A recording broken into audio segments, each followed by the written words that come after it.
Salutations à tous et bienvenue dans notre débrief. Nous allons passer en revue aujourd'hui le TikTok Live qu'a donné Zoul Lassan ce dimanche 3 août à 19 heures sur sa chaîne. TikTok @Zoul Lassan. Le titre, inédit. Le thème inédit, les révélations inédites. C'est le mystère du bannissement. Beaucoup en ont parlé de ce fameux bannissement, c'est-à-dire que ça fait référence à lorsque, selon la Bible classique, avec les noms de la Bible classique, Adam et Ève ont été expulsés du jardin d'Éden.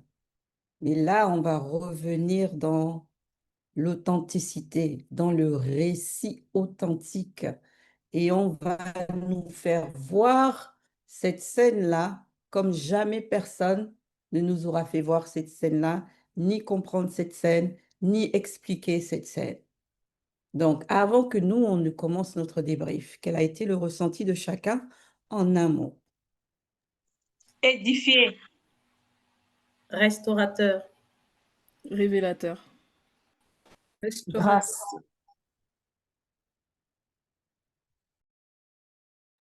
Restaurateur. Illuminé. Explosif.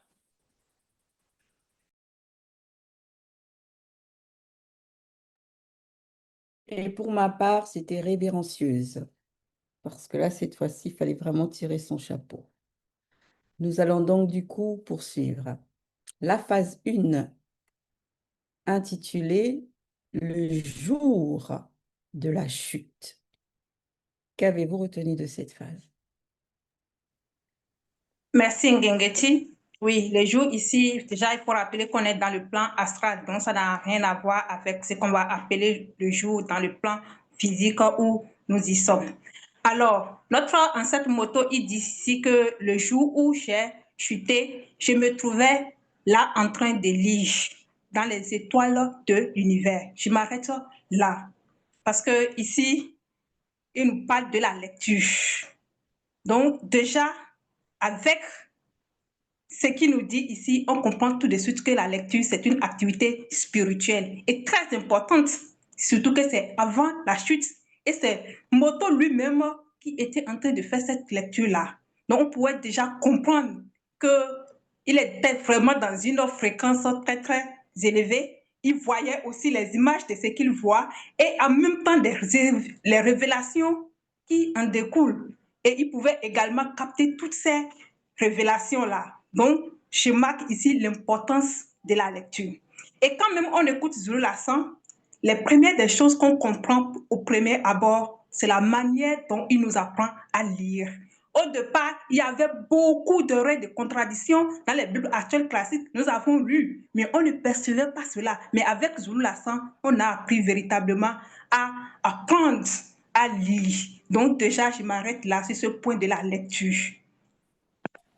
Je.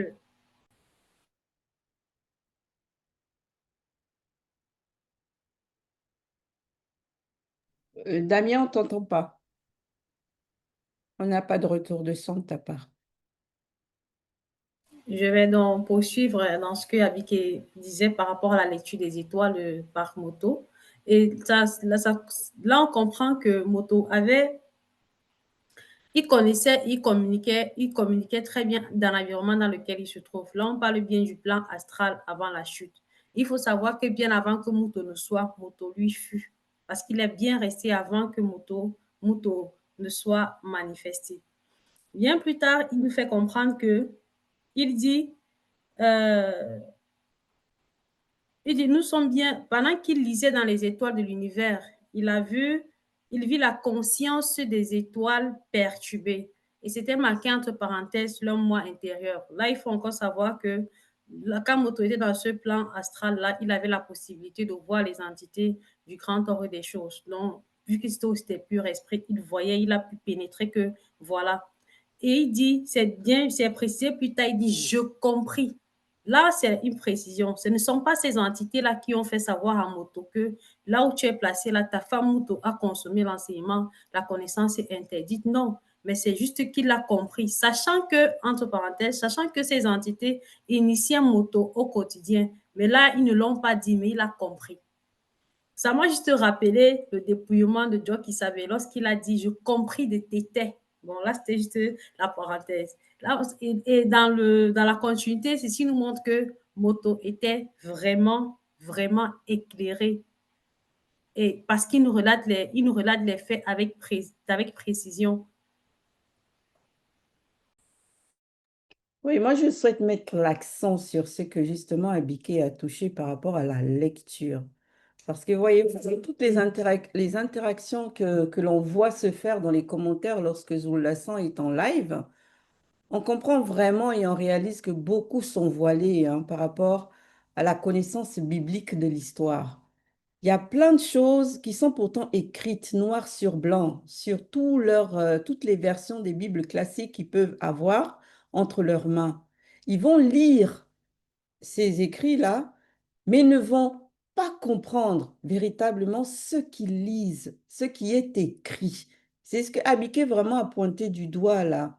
Et vu que ces personnes-là ne se tiennent pas dans la vérité, leur compréhension aussi s'en trouve impactée.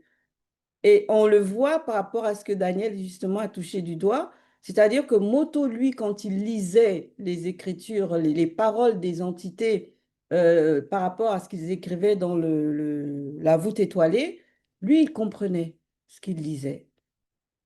Mais là, aujourd'hui, mince, la vérité pourtant est dans la Bible actuelle, hein, même si on sait qu'il y a beaucoup d'ivraies à l'intérieur, mais il faut être connecté pour pouvoir comprendre aussi ce que cette vérité-là est en train de nous transmettre. Mais eux, ah là là, les questions parfois qu'ils posent, les réflexions qu'ils viennent étaler comme ça dans leurs commentaires, dans les lives, c'est vraiment chaud, quoi. C'est là on réalise que, waouh, le voile là est lourd, hein. Pourtant, ils se disent connaisseurs. Enfin.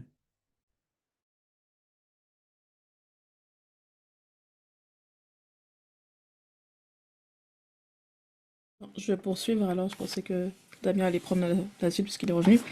Alors oui, effectivement, Gengeti, ce que tu pointes du doigt là, c'est ça, c'est que il y a un manque vraiment de sagesse, de discernement. C'est ce qui fait que le fait de ne pas avoir ces éléments-là, ça perturbe vraiment le fait de pouvoir avoir la compréhension.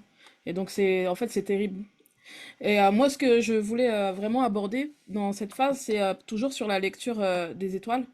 Parce qu'il y en a qui ont compris, hein, justement, qu'on peut lire dans les étoiles, mais il faut savoir que c'est une initiation qui est selon le verbe. Donc tous les astrologues, cosmologues ou je ne sais quelle appellation certains se donnent dans le visible, ce sont des charlatans, hein, faut dire ce qui est. Hein. Eux, ils vont juste inventer, parce que c'est une science profonde, hein, c'est une science spirituelle. C'est pas tu observes les étoiles avec tes yeux du physique et puis tu vas réussir à comprendre les messages. Ça se passe pas comme ça, sachant que on a compris dans cette phase que Moto vibrait dans l'astral à ce moment-là, principalement. Donc, euh, il faut pas confondre lecture des étoiles selon le verbe et ce que les 10 heures de bonne aventure là font. Ça n'a absolument rien à voir, donc il faut bien contextualiser la chose. Effectivement,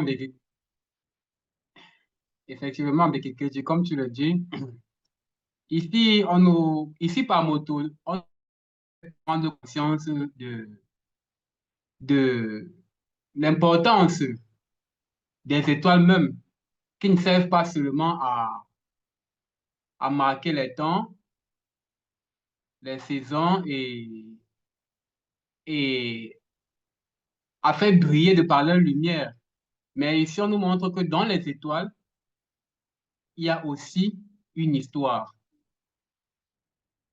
Parce que une fois, Zulasan avait déjà dit que l'histoire de chaque homme, dans une étoile, il y a l'histoire de chaque homme noir. Et ici, nous voyons que Moto, lors de sa lecture Une nuit des étoiles, a justement pu être connecté parce que derrière ces étoiles-là, on nous montre les entités qu'il y avait derrière et qu'ils voyaient et avec lesquelles ils communiquaient. Et même avec les mages, dans les baptêmes classiques, on a vu par rapport à la soi-disant naissance de Jésus. Donc, c'est une pratique qui était vraiment connue des initiés, mais les mages ne sont des sorciers, ça nous le savons. C'est une pratique qui était connue des initiés et qui avait son importance vraiment dans l'Afrique ancestrale. Mais aujourd'hui, cette science a été perdue au profit des barnivènes qu'on appelle l'astrologie que tu as mentionné. Oui, ce qu'on constate aussi, moi, qui m'a touchée, c'est on nous fait part justement que on lui a révélé les choses à Moto. Mais moi, le calme, en fait, le calme, la tranquillité, lorsque plus tard on nous fait mention que bien plus tard, moi je me suis dit dans la réflexion, c'est-à-dire qu'entre le moment où on lui a révélé les choses et le moment où Muto maintenant va venir, c'est-à-dire qu'il y a eu un laps de temps. Et Muto, en connaissance de ces choses-là, il ne s'est pas précipité, je vais dire comme ça, vers Muto en disant, mais qu'est-ce que tu as fait? Qu'est-ce que ceci? Qu'est-ce que cela? Mais néanmoins, il est resté dans une forme de tranquillité. Moi, je trouvais ça comme une forme quand même d'enseignement parce que il sait ce qui s'est passé. Il sait le changement qui va se manifester, on va dire, par rapport à tout ce qui se passe parce qu'on lui a révélé les choses. Mais néanmoins, cette tranquillité-là, ce calme, parce qu'on nous dit hein, qu'il continue néanmoins à lire dans les étoiles, je vais dire ça entre guillemets. Et c'est là que Muto va venir. Mais moi, ça m'a marqué justement ça, malgré, en fait, ça nous apprend que quand il y a des circonstances, il faut savoir rester dans le calme. Et moi, ça m'a rappelé ce verset-là qui nous disait de rester, c'est dans la tranquillité, en fait, qu'on retrouvera, en fait, on va dire, le salut, je vais dire ça entre guillemets. Et ça, la manière comment il est là, comment il continue néanmoins à œuvrer, à faire ce qu'il doit faire, moi, je trouvais ça quand même un enseignement pour nous-mêmes dans notre marche, à faire vraiment, on va dire, savoir bien regarder et être tranquille dans les circonstances et laisser le verbe agir. Oui, vous m'entendez maintenant? Ok, merci. Par rapport à cette lecture, Abigail l'a déjà bien souligné, donc par rapport au mystère de la lecture, et ça m'a rappelé aussi le mystère aujourd'hui de ce que les gens ils vont appeler, n'est-ce pas, la télévision, l'information. Donc, je veux avoir l'information, j'ouvre, n'est-ce pas, la télé, le journal. Mais ici, c'est au-delà, c'est-à-dire et ce qui s'est passé avec Moto, c'est au-delà de la haute fréquence. Parce que ce sont les entités directement qui sont derrière, n'est-ce pas, ces étoiles-là qui vont donner l'information à Moto de ce qui, n'est-ce pas, s'est déjà produit. Et là, j'ai vu aussi, n'est-ce pas, la relation, c'est-à-dire que Moto symbolisait vraiment, comme Zoulasan nous l'a révélé, le lieu même de passage. Il avait le lien avec, n'est-ce pas, le spirituel, et en même temps, il y a un lien très fort avec sa femme dans la réalité du visible, parce que en même temps qu'il a eu l'information, c'est-à-dire quand il a vu, n'est-ce pas, les entités, bouleversement des étoiles maintenant, il va comprendre quelque chose en même temps qu'il y a Moto qui est en danger. Donc, il ne comprend pas ça systématiquement parce que aussi, il avait ce lien-là avec sa femme. C'est ce que je retiens pour le moment.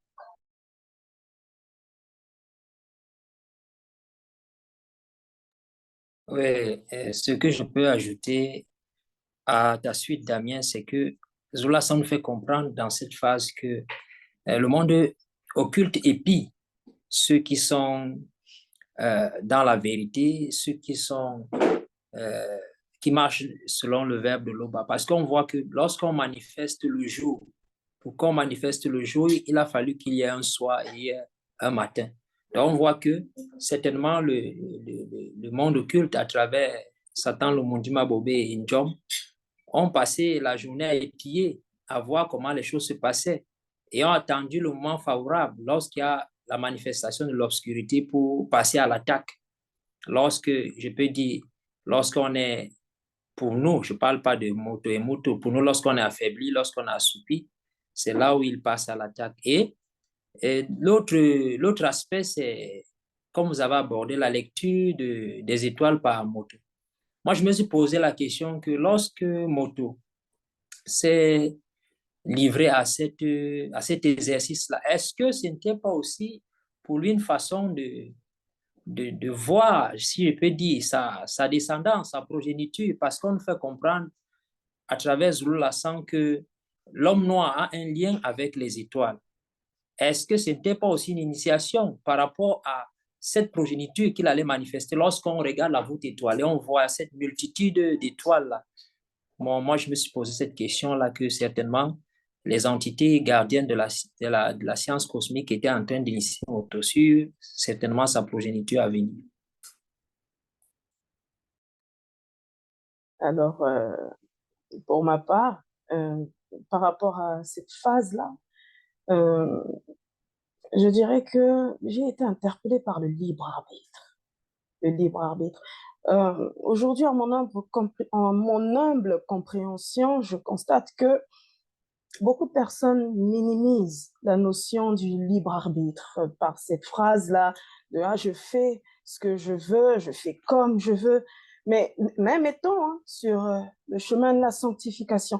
Et je comprends que lorsqu'on reçoit la manifestation de la grâce, de pouvoir être guidé par le Verbe de l'Oba, il faut savoir saisir avec reconnaissance cette opportunité-là d'être guidé même à travers les enseignements. Comme tout à l'heure, Ngengeti avait parlé des commentaires, des questionnements que les personnes manifestent, présentent, qui ne donnent pas, je dirais, cette volonté-là de chercher, de comprendre, parce que il faut se laisser guider à ce moment-là.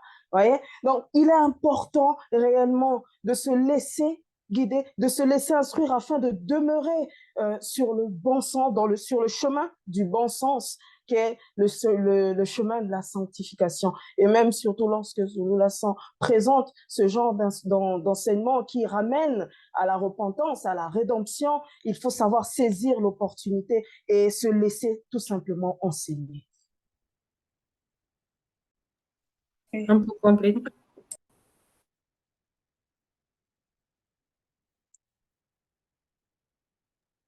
Vas-y, Abiké. Ok, merci. Oui, ce qui se passe ici, c'est que Muto, la femme, elle a accédé à l'initiation interdite, l'enseignement de la connaissance interdite et mystérieux d'au-delà du grand voile. Ce n'est pas l'enseignement en lui-même qui est interdit, non. Mais ce qui est interdit ici, c'est quoi? C'est que on sait que Moto, lui, il vient du grand ordre des choses. Donc, il a connu le mystère de dépouillement pour se retrouver dans le plan astral. Et Moto, elle a été manifestée dans le plan astral. Et là, il faut une forme d'initiation avant de parvenir à une initiation aussi très haute. C'est comme dans le plan visible aussi. Quand un enfant naît, mais il faut d'abord passer par le lait maternel, après passer par le sévrage et autres, avant que l'enfant ne commence par prendre des aliments solides. Donc, c'est en ce moment, ils étaient encore à cette étape-là, à cette période-là, où ils ne devaient pas se nourrir, de consommer cet enseignement-là.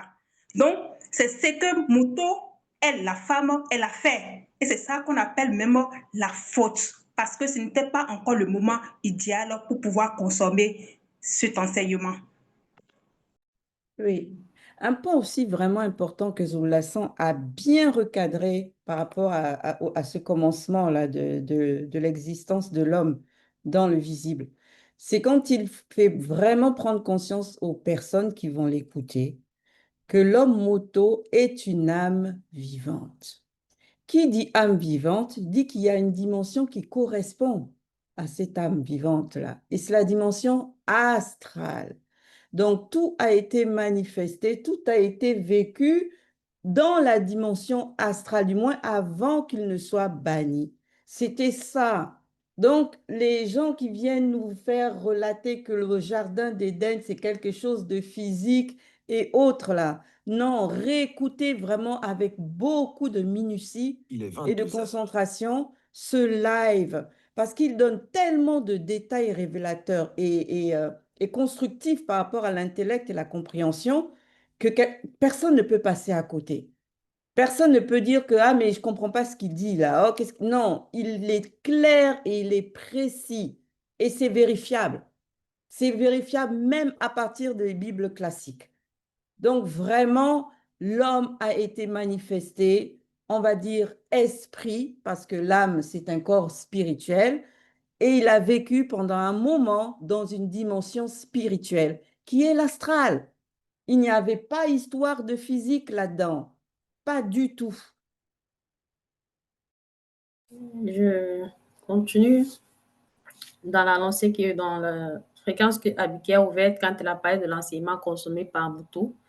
Là, on voit que Muto, Zulasan a fait bien mention que Muto a manifesté une forme d'infidélité envers son mari en se laissant initier par l'enseignement de la connaissance du bien et du mal. Maintenant, afin d'éviter son annihilation, ça a été précisé, lui-même, il a aussi consommé le même enseignement. Et dans le secret, il a aussi compris que, vu qu'il n'était plus seul, on nous a révélé que Muto a été stipé les 3 êtres de Muto. Donc, il savait qu'en gros, s'il la laisse là, dans ce sens-là, lui-même, il ne sera plus complet. Il a été précisé que c'est un acte d'amour que lui-même, il a accompli. Aujourd'hui, nous avons déjà reçu c'est quoi la sémence étrangère. Via l'initiation que nous recevons des Zulu-Lassan, on peut déjà distinguer c'est quoi une sémence étrangère. Là, on parlait du couple Moto et Muto qui forment un couple. Maintenant, si un couple se retrouve dans cette situation, que ce soit la femme ou l'homme ramène une sémence étrangère, est-ce que l'un ou l'autre devrait accepter cette sémence étrangère comme l'a fait Moto? Moi, pour répondre à cette question, j'inviterai la personne à se poser, à ces personnes à se poser les questions de savoir est-ce qu'ils sont Moto ou bien Muto? Est-ce que la femme avec qui il est a été estipée les 3 êtres de Muto avant de pouvoir accepter un autre enseignement dans son état conscient?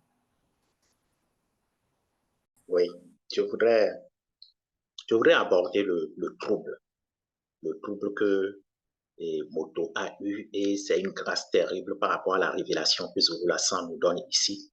En fait, il nous explique que c'est la vue de la confusion qui était en Moto.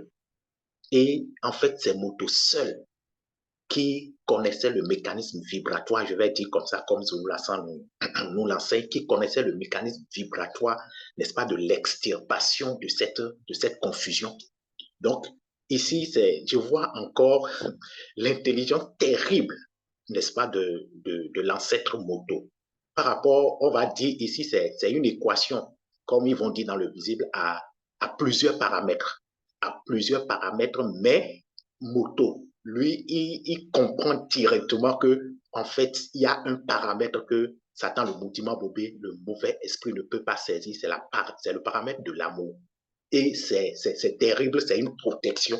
Et cet amour-là, en même temps, Moto sait que lui, il manifeste d'abord, n'est-ce pas, la justice. Non pas qu'il va approuver ce que sa femme a fait, mais il sait que là, il a besoin de manifester, n'est-ce pas, le sacrifice. Et j'ai compris aussi quand Essombe, comme Zoulou Lassan l'a lancé, quand Essombe va dire plus tard, en fait, le véritable amour excuse tout, supporte tout. Et c'est vraiment Moto qui donne, n'est-ce pas, cet enseignement et dès le début. Merci.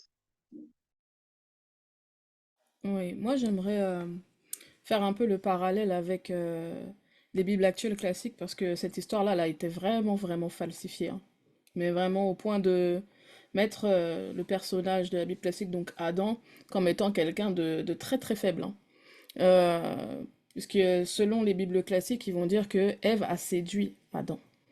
Et donc ça, à partir de ça, ça a alimenté une forte misogynie tout au long des époques vis-à-vis de la femme, et particulièrement la femme noire, qui a beaucoup, beaucoup subi à cause de... Et jusqu'à aujourd'hui, hein, à cause de cette histoire-là. Ah, tu as été pris de ma côte. Non, non, mais des histoires vraiment absurdes. Et donc, c'est important cette mise au point sur le pourquoi Moto a accepté l'enseignement de sa femme. C'est pas un acte comme si les gens ils vont dire ouais, c'est la sorcellerie, elle l'a ensorcelée ou bien quoi. Comme on peut voir de nos jours, ils aiment bien dire ça aussi vis-à-vis de la femme, que lorsque l'homme écoute sa femme pour quelque chose, elle l'a envoûtée. ils vont toujours prendre ce paramètre-là. Non. Par rapport à la véritable histoire du premier homme, il l'a fait par amour. Parce il avait déjà une longueur d'avance sur ce qui pouvait se produire si il ne faisait pas. Et ça n'a rien à voir avec le fait que, parce qu'elle est venue avec des paroles, ça l'a touché. Il était au-delà du physique, au-delà du charnel, comme on essaie de nous le faire croire, ou en tout cas, on a pu nous le faire croire dans les Bibles classiques. Donc, c'est un rétablissement vraiment en profondeur. Là, il faut que les femmes, les hommes, puissent comprendre une fois pour toutes que c'est pas comme ça. Que la femme, c'est pas, je dirais, une sorcière, quoi. Parce qu'il y en a plein, c'est comme ça qu'ils vont voir la chose. C'est que la femme, c'est une sorcière, et si elle n'est pas bien gérée par l'homme, forcément, c'est la catastrophe. Ouais, c'est pas ça. Là, c'est clair dans cette histoire, selon la vérité, Moto s'est sacrifié pour sa femme. Donc c'est un acte d'amour. Il n'a pas été la battre, il n'a pas été la chicoter, comme certains auraient été capables de le faire. Rien à voir. Oui, moi aussi, ce que j'aimerais rajouter, c'est par rapport à lorsque Lasson nous a fait part justement, lorsque Moto est rentré dans une méditation spirituelle, lorsqu'il a compris en fait le choix qui se pose en fait là. C'est-à-dire que soit bon, il va pas consommer, soit il va laisser sa femme comme ça, je dis entre guillemets, soit il va manifester on va dire, ce sacrifice-là d'amour. Et ça, c'est vraiment, ça nous apprend encore, comme tout à l'heure, je disais déjà justement par rapport à ma première intervention là, par rapport au calme, tout ça et tout, c'est-à-dire que pour pouvoir poser encore une fois, on va dire, pour ne pas, on va dire, agir avec l'émotion même de ce qu'on peut ressentir sur le coup même, c'est-à-dire qu'il va pénétrer encore, il va nous enseigner encore par là on va dire cette méditation-là, on nous précise bien que c'est spirituel, on ne nous dit pas que c'est une méditation astrale avec émotion, et tout, mais on pénètre dans une méditation spirituelle. Je trouve ça vraiment merveilleux parce que ça nous montre que quand on a un choix, il faut savoir où diriger son esprit. On sait qu'après, Zulason nous avait déjà révélé que voilà, normalement, voilà, ça aurait pas dû se passer comme ça, mais par cet acte d'amour-là, pour que sa femme ne soit pas annihilée, il aurait pu demander de l'aide, tout ça, mais néanmoins, dans ce cas précis-là, c'est-à-dire qu'il montre encore une fois, en fait, où diriger vraiment la méditation quand on est face à des situations, c'est-à-dire qu'il y a une manière de ne pas agir sur le coup là, avec l'émotion, mais pénétrer dans une autre fréquence qui n'est pas soumise aux choses, en fait, on va dire, de là, la position où l'acte est posé, mais aller au-delà encore dans une autre fréquence. Et ça, je trouve ça vraiment merveilleux ce qu'on nous démontre encore ici par l'acte de Moto. Il y a aussi un point, hein. Il y a tellement de points qui m'ont touché par rapport à tout ce que j'entends, moi, dans les réseaux sociaux. Il y a des pasteurs dans leurs assemblées qui ont fait véhiculer que le péché existait déjà quand l'homme a été créé sur terre. C'est-à-dire qu'il y avait déjà le péché sur terre. Et là encore, dans ce live-là aussi, Zoulassan, comme on dit, il remet les pendules à l'heure. Cet homme moto n'a été manifesté, le péché n'existait pas. C'était dans le visible de l'astral, donc dans le visible grand V, donc dans l'astral. Et l'astral, là, ça n'a pas été manifesté avec le péché. Le péché a été introduit sur Terre, ça il le précise même dans le live. C'est quand l'homme moto, on va dire, accédé à l'enseignement de l'initiation interdite. C'est là où le péché est entré sur Terre. C'est là où le péché a impacté la dimension du visible avec un grand V. Donc, il faut que les gens prennent conscience qu'en fait, dans le visible, là, ce n'est pas le serpent, hein. C'est pas que le serpent était déjà là, comme c'est un animal pour certains, donc il a été manifesté avant Moto, mais donc du coup, ben, il était là déjà, ce serpent-là. Donc Moto est venu et il l'a trouvé déjà dans le monda, dans le jardin. Il était déjà là. Alors que c'était pas du tout comme ça.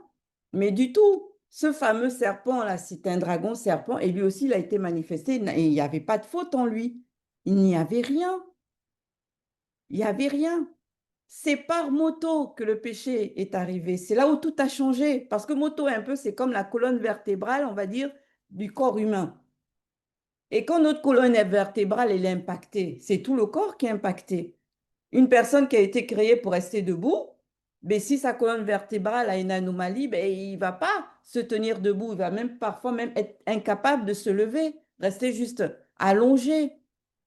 Donc, c'est ça là qu'il faut que ces personnes qui vont dans toutes ces assemblées, quand on vous dit de sortir de toutes ces assemblées-là, c'est pas pour rien. C'est vrai, on vous apprend que des bêtises, quoi, des hérésies. C'est juste tout ce que vous recevez, on vous bourre l'intellect de ces bêtises-là.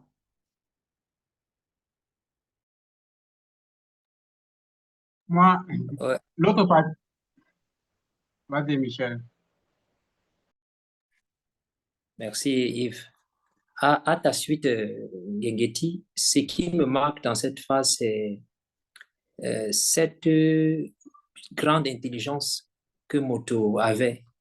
Et comme Bekekedi l'a dit dans les livres classiques, on montre un Adam insignifiant, faible, qui n'est pas très intelligent. Ici, on n'a pas eu besoin de dire à Moto que s'il ne mange pas le fruit, l'enseignement, pardon, euh, son épouse sera annihilée. On ne lui a pas dit cela. Il savait cela. On voit que Moto est né avec cette connaissance-là. D'autant plus que nous, on a cette révélation que c'est une entité qui s'est dépouillée. Donc, il savait qu'il fallait que pour que celle qui est sortie de lui, une partie de son esprit, une partie de son âme, une partie de son corps, pour que elle également puisse être, je peux dire, sauvée, et que lui également, il soit complet, il fallait qu'il, par amour, qu'il mange cet enseignement, qu'il consomme cet enseignement-là. Donc, on comprend ici encore que Moto n'est pas ce qu'on a voulu nous faire croire. Moi, je rends grâce vraiment à Loba de ce que Zula Sang soit là, parce qu'on nous donne de comprendre maintenant le récit authentique, parce qu'on parle de ce qu'on sait par l'enseignement qu'on a reçu et des rouleaux qu'on lit. Donc, ce n'est pas, je vais dire, ces torchons qu'on nous a donné de consommer hier, qui avaient des creux ici, des trous ici, qui ne pouvaient pas nous donner véritablement d'avoir cette foi vivante-là qui nous permet de cheminer avec courage, de savoir que lorsqu'on est sur le chemin de la sanctification, voilà comment on doit se comporter pour qu'on puisse bénéficier de la vie éternelle.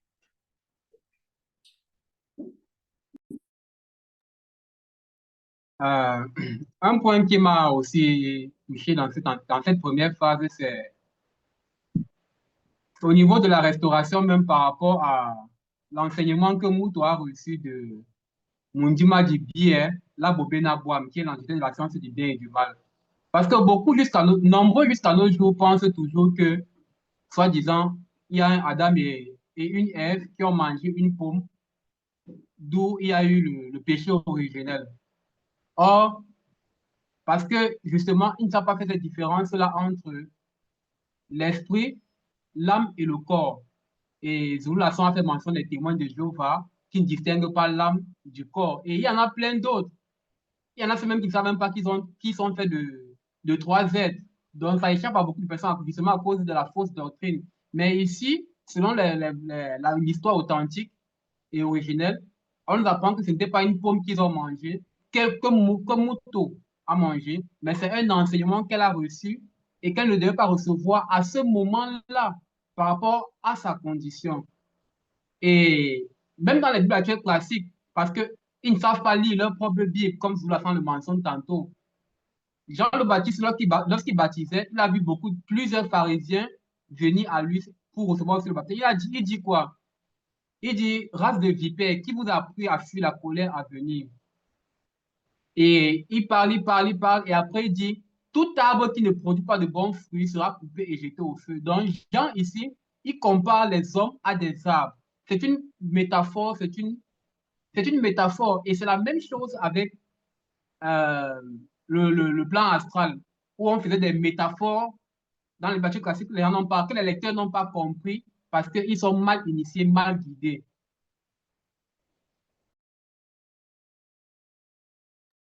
Ouais, donc vraiment, dans tous les cas, il y avait tellement de leçons à retenir et d'enseignements à retenir dans cette phase 1 là. Mais vraiment, le fait qu'on nous dise que chaque chose doit être consommée en son temps connu par rapport au verbe, à la spiritualité, c'est vrai. Parce que Mouto, elle, c'est pas la folie qui l'a saisie, hein. mais c'est un trouble qui a été transmis de génération en génération. Jusqu'à aujourd'hui, nous, les femmes qui sont ses descendantes, mais de combien de générations, on porte ce trouble-là toujours en nous.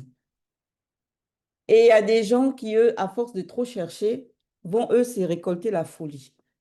Et ça se voit aujourd'hui dans Wassé. Hein. Combien de personnes, oh, ils voulaient la connaissance, ils est parti s'initier dans X, il est parti s'initier dans Y. Et quand ils reviennent de leur initiation, mais ils sont fous, quoi. Pour ceux qui ont réussi à sortir vivants de là. Sinon, d'autres, c'est, ah, il est mort. Il est parti s'initier, il est mort.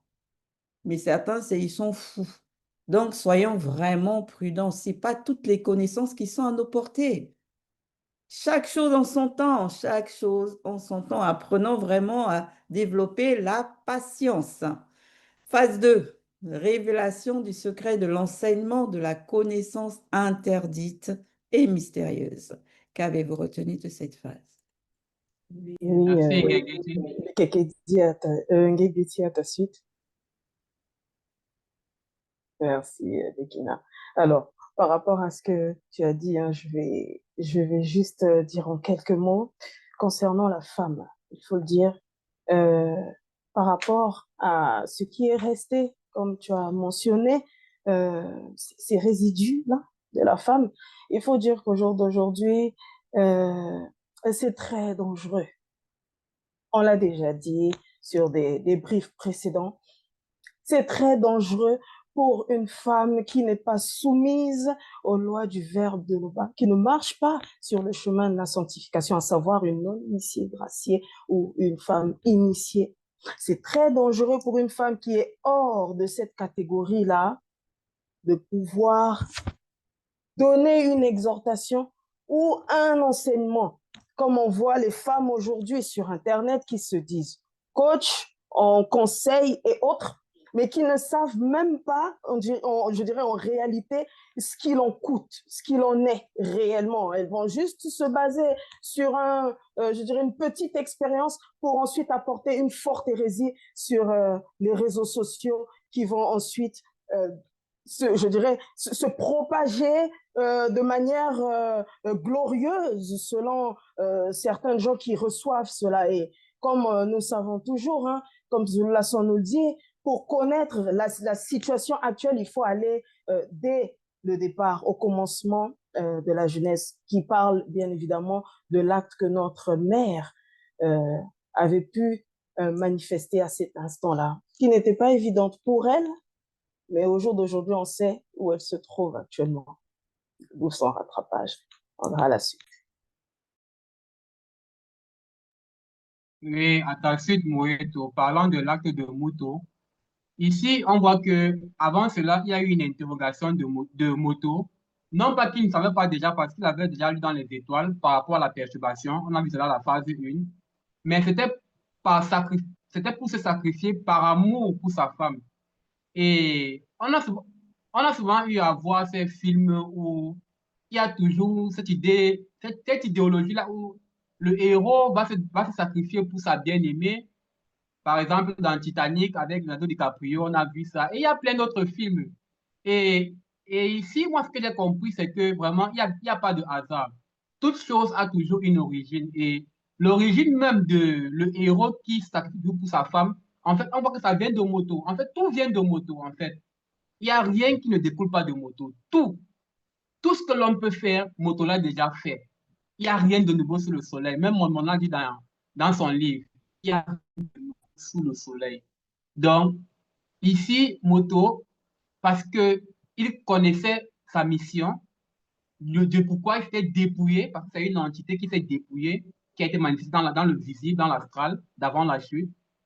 Et il savait que sans elle, sa mission serait voir l'échec. Donc, il s'est sacrifié par rapport à cela et par amour. Non point parce que, comme elle le pensait, qu'elle était en train de le convaincre. Comme on va voir des femmes mal intentionnées qui vont penser qu'elles trompent des hommes et pourtant, parfois, ces hommes les regardent et acceptent juste par amour. Donc, c'est du parallèle. Vraiment, cette partie nous fait comprendre beaucoup de choses. Effectivement, Begina, on comprend beaucoup de choses dans cette partie parce qu'on nous fait savoir que par la suite, lorsqu'il a consommé aussi l'initiation via sa femme, c'est là où il y a eu un impact dans la réalité du visible. Gengheti l'a mentionné dans la phase précédente et on l'a déjà vu qu'avant la création du visible, le péché a existé. Mais lorsque l'ancien chérubin Ouin et les autres Bamulwa Mukulane ont chuté, il n'y a rien eu. On leur a juste banni, extirpé, mais ils sont toujours dans une autre demeure, dans le grand ordre des choses, mais ça n'a rien changé. Mais par contre, lorsque Moto, lui, il a consommé de cet enseignement, on a bien vu ce qui s'est passé par la suite. On nous fait mention on nous relate là que leurs yeux se sont ouverts dans le sens spirituel, dans le sens occulte, la phrase, dans le sens occulte.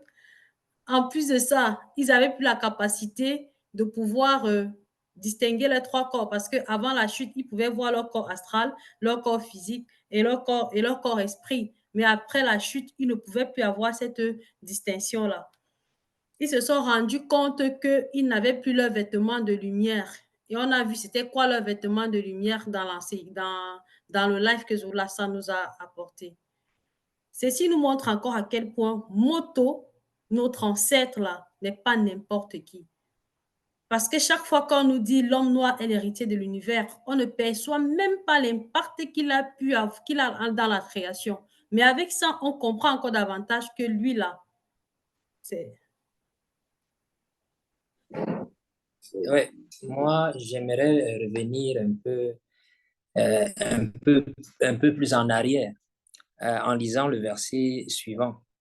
Il est écrit ici, avant que Moto ne me dévoile ce secret, je vis la présence de l'entité de la science du bien et du mal en Moto par son initiation, car cette initiation et l'entité de la science du bien et du mal ne font qu'un. Là, on voit la capacité que Moto avait de lire dans sa femme, dans les pensées de sa femme, sans toutefois qu'elle puisse même ouvrir la bouche.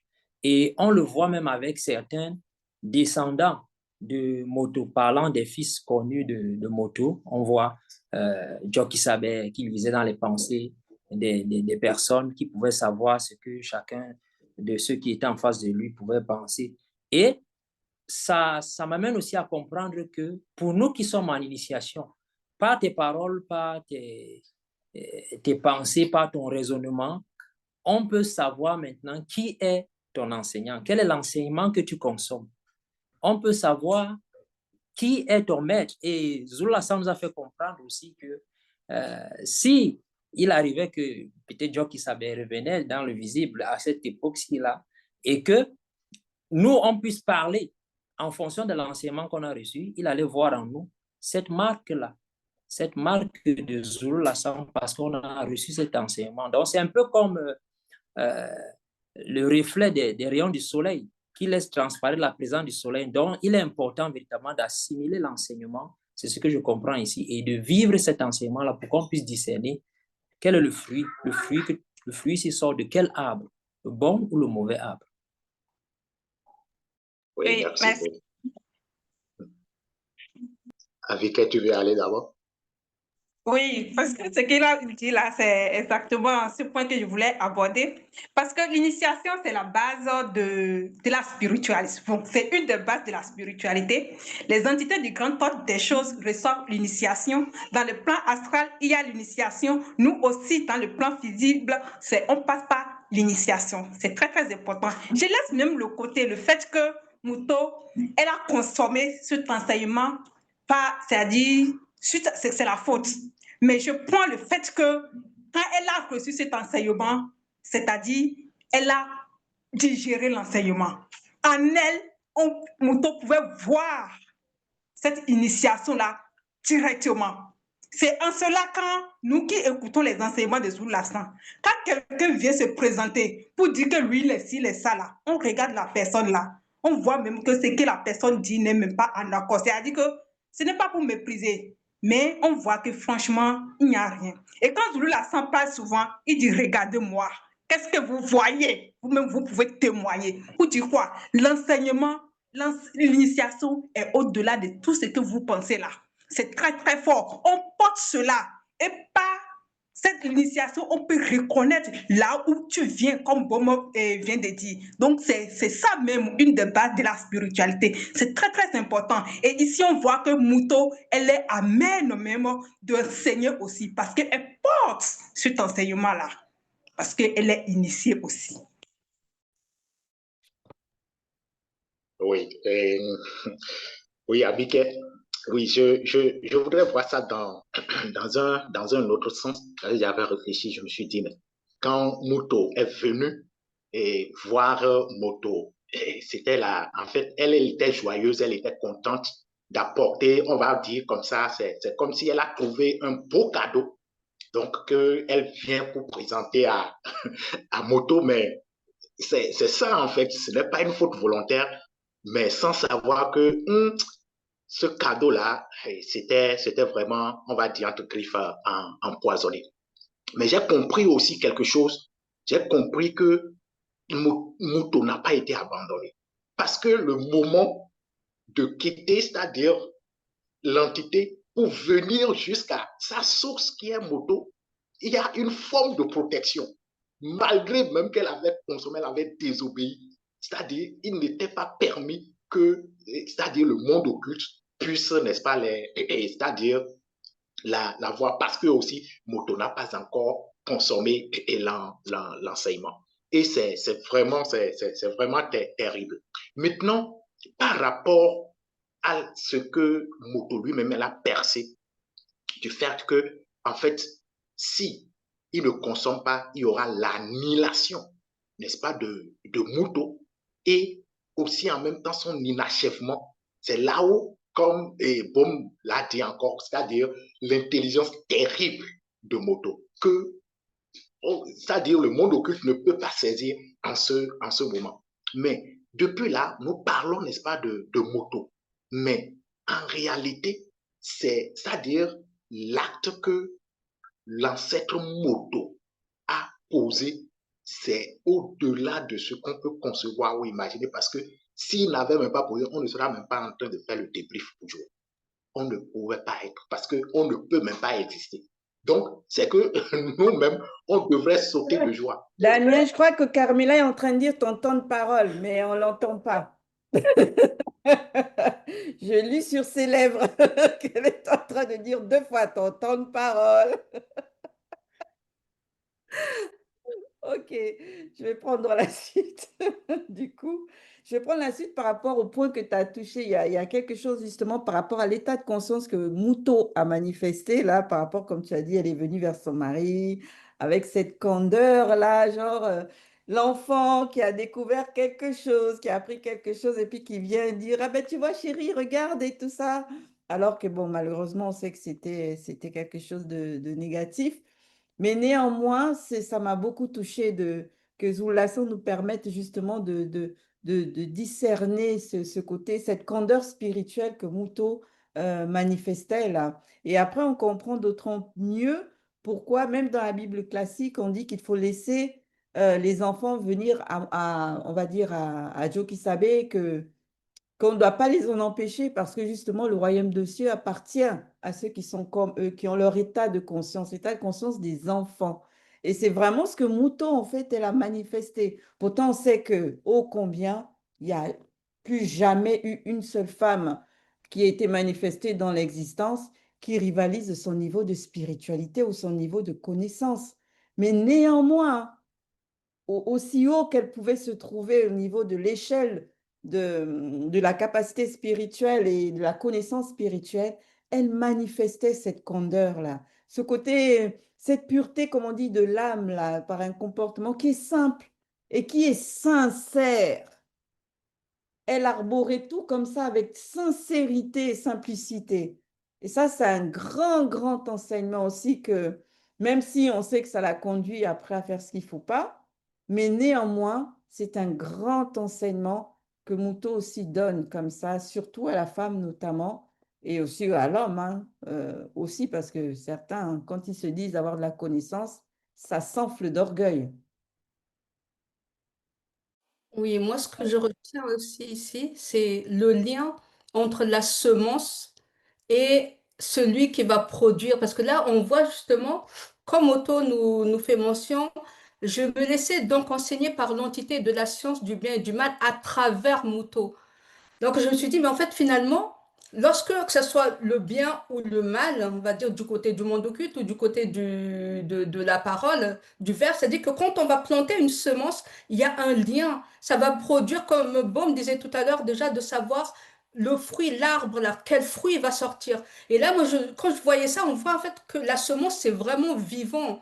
C'est-à-dire, moi, je voyais à quel point on doit quand même veiller à ce que nous pouvons entendre, parce que des fois, excusez-moi, avec ce que, on va dire, la son nous montre, en fait, même par le parole de Moto ici, c'est-à-dire que on va dire, c'est cette entité à travers Moto, néanmoins, qui continuait à enseigner. C'est-à-dire que si Satan, le Mundima Bobé, il plante une graine, on va dire, par les gens, là, qui m'a dit, qui sont, comment on appelle ça, là, qui sont ses agents, c'est-à-dire que ceux-là même, ils vont propager, propager, propager, propager. Donc, d'où ce que Bob disait tout à l'heure, c'est le fait de savoir, de discerner là ce qui se passe devant toi, quel arbre a produit ce fruit-là. Et moi, je voyais encore l'importance en fait de la semence que la semence nous a déjà révélé en fait à quel point la parole elle est vivante.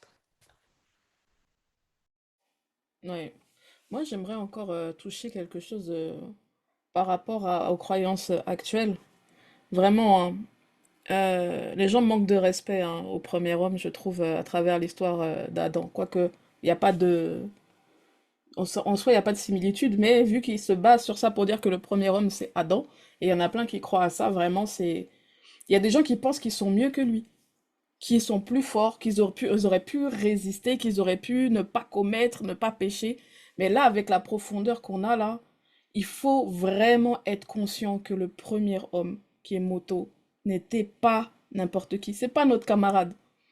Il y en a, franchement, des fois sur les réseaux, on entend des choses, ils font des mèmes, ils font des gifs, ils font plein de vidéos où ils se moquent comme ça. Non, mais c'est quand même... Et puis après, ils vont parler des ancêtres en disant, non, je veux aller prier mes ancêtres, mais vous vous moquez comme ça?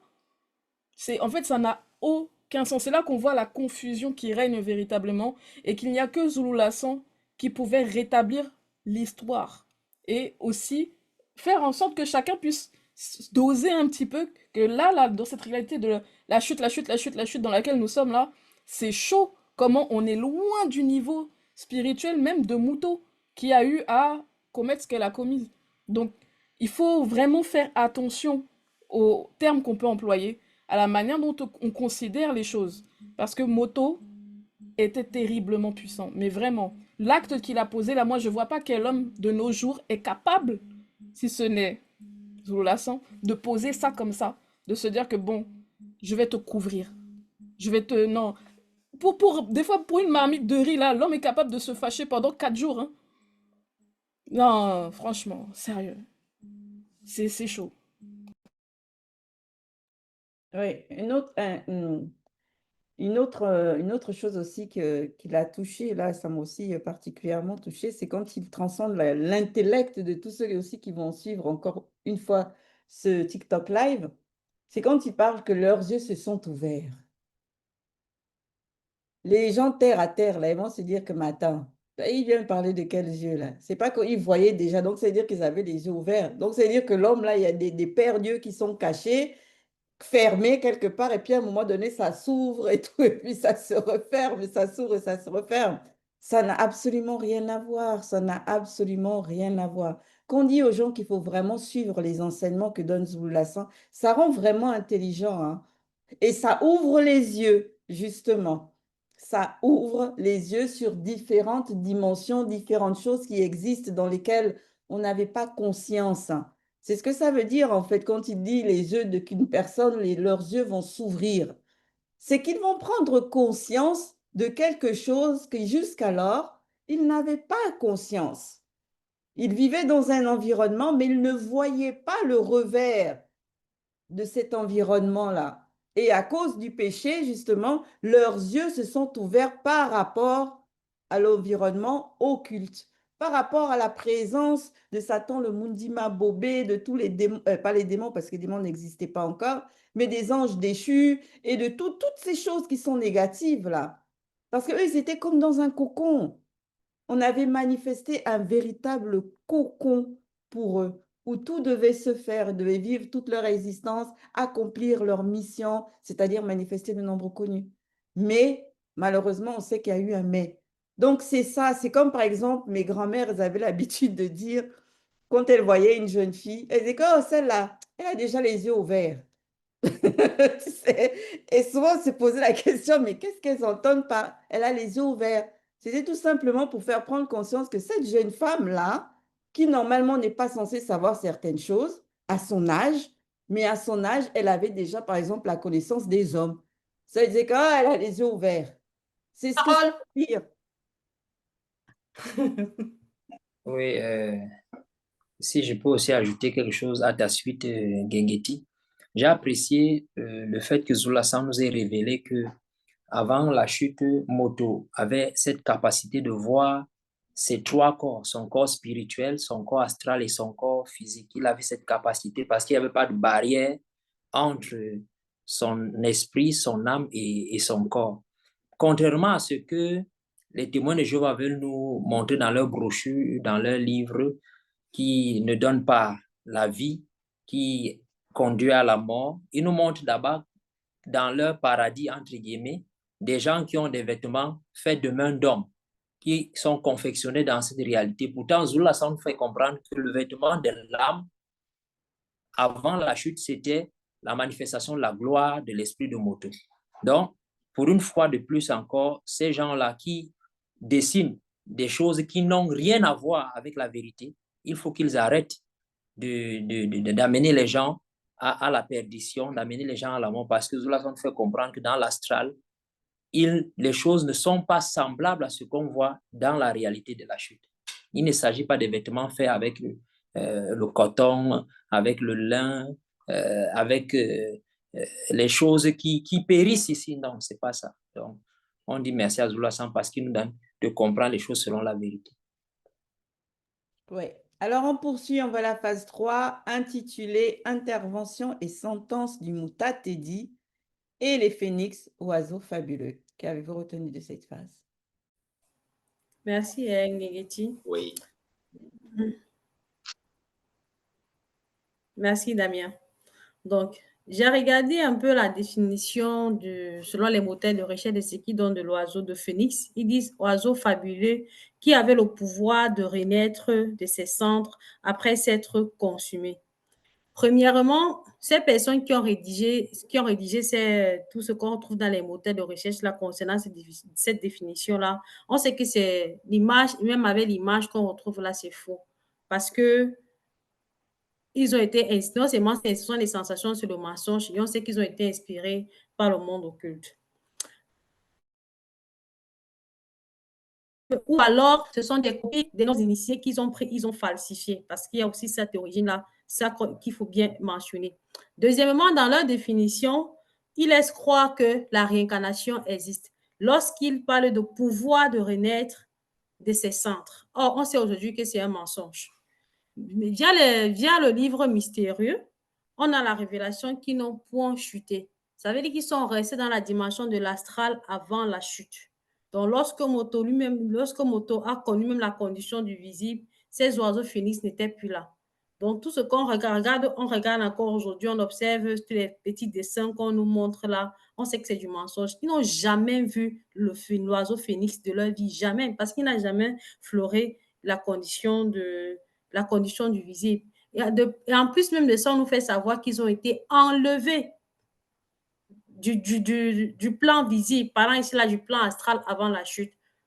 Et on verra par la suite, on a vu par la suite pourquoi est-ce qu'ils ont été enlevés. Donc là, on a encore quelque chose de clair et de pratique par rapport à, comme j'ai dit, l'éclairage dans tout ce que Zola nous apporte. Oui, Daniel, je vais revenir par rapport à l'intervention de Mutatedi. Parce que il est mentionné ici que l'atmosphère devint soudainement étrange. Oui, et là, on peut comprendre que véritablement, ça devient complexe, n'est-ce pas, pour les ancêtres. Ça devient complexe parce que il y a beaucoup de choses qui se sont produites. Donc, tout à l'heure, on a dit qu'il était conscient, n'est-ce pas, qu'ils étaient sans défense. Ils étaient conscients, n'est-ce pas, qu'il y a un danger, c'est-à-dire le monde occulte. Et c'est en ce moment précis que le maudit est dit, le guide, il va intervenir. Et j'ai constaté que même pour les descendants de Moto et de Muto, ça a été toujours ainsi. C'est quand le monde occulte pense peut-être contrôler tout et ils se disent, bon, ça y est, on les a maintenant. Quand Mota te dit, il se manifeste, on sait que oui, les choses vont se mettre en place pour dire encore que, en fait, ils n'abandonnent pas. Ils n'abandonnent pas et c'est aussi un signal fort, n'est-ce pas, pour le peuple noir, qu'il faut rester toujours tout simplement en place parce que Moto et Muto sont restés en place aussi. Oui, et à ta suite, c'est vrai que on peut ne pas facilement comprendre ce qui se passe ici, mais c'est très émouvant parce qu'on parle quand même de Moto et Muto, hein? La pureté. Waouh! Donc, déjà, le fait qu'ils se retrouvent dans la tristesse, le fait déjà qu'ils soient dans cet état jusqu'à commencer par se cacher, mince, on voit que ça pèse déjà sur eux. C'est très, très, très, très lourd ce qu'ils sont en train de subir ici. Ce sont des zéros, hein? C'est vrai que quand on est de l'après, après Auschwitz, on ne voit pas l'importance trop, même on va dire comme ça, de la sanctification. Mais pour quelqu'un qui est dans la perfection et qui se retrouve dans cet état, c'est vraiment très, très difficile. Et on voit aussi l'atmosphère également à témoigner de cela. Mais ce que je vois ici, comme tu as bien commencé, Damien, c'est le fait que néanmoins, ils sont allés, bon, selon eux, ils sont allés, bon, se cacher, je vais dire ça comme ça, et derrière ces entités-là. Mais je vois également une forme d'appui qu'ils sont en train de chercher. C'est vrai qu'ils se sont retrouvés dans la faute, mais néanmoins, bien, ils ne sont pas allés quand même vers l'ouverture qu'ils ont eue. Comme Ngegeti l'avait dit, c'est-à-dire que le monde occulte, mais ils sont allés se cacher quand même derrière ces entités-là pour rechercher la force encore. Donc, en tout ce qui peut nous traverser, appuyons-nous toujours sur le verbe. Peu importe les circonstances, les situations, la solution, c'est dans le verbe. Hein? Ne nous écartons pas. Comme tu l'as dit, Abike, ils se sont cachés derrière les entités et non les arbres, comme on dit dans les Bibles actuelles classiques, parce que là-bas, ils veulent nous faire croire que, comme l'a mentionné Zulu Lasson, que Yahvé ne peut pas distinguer à travers un arbre. Pourtant, Superman, dans les films de Marvel, lui, le fait. Donc, en gros, Superman supérieur à Yahvé. C'est une parenthèse. Mais ici, on voit que Moto et Muto sont cachés derrière les entités. Pourquoi? Parce que non seulement leurs yeux sont ouverts du côté leurs yeux sont ouverts et ils ont vu le monde occulte, d'où la peur qu'ils ont ressentie. Et on nous donne ici par là, et par là, nous donne l'origine de la peur de l'être durant la nuit. Pourquoi l'homme a peur durant la nuit? Et c'est une révélation ici. Et on comprend par là que, en se cachant derrière cette identité, c'était une forme de protection, comme tu l'as mentionné, Abike, parce qu'ils ont eu peur en voyant le monde occulte, vu que leur protection, la gloire de l'esprit de Motula les avait quittés. Donc, ils n'avaient plus cette protection-là. Ils ont eu peur. Et aussi, la voix du Mouta a été dit, la simple voix qui parcourait le monde à Mamouyenge, Jardin d'Éden. Donc, quand je vois quand on entend ces Tintins, ces rigolos qui disent que Dieu se dépouille pour venir sur la terre, sont vraiment des malades. Sont des malades. Parce que si seulement Mouta a été une terreur, seulement sa voix, mais imaginons celui qu'ils appellent Dieu.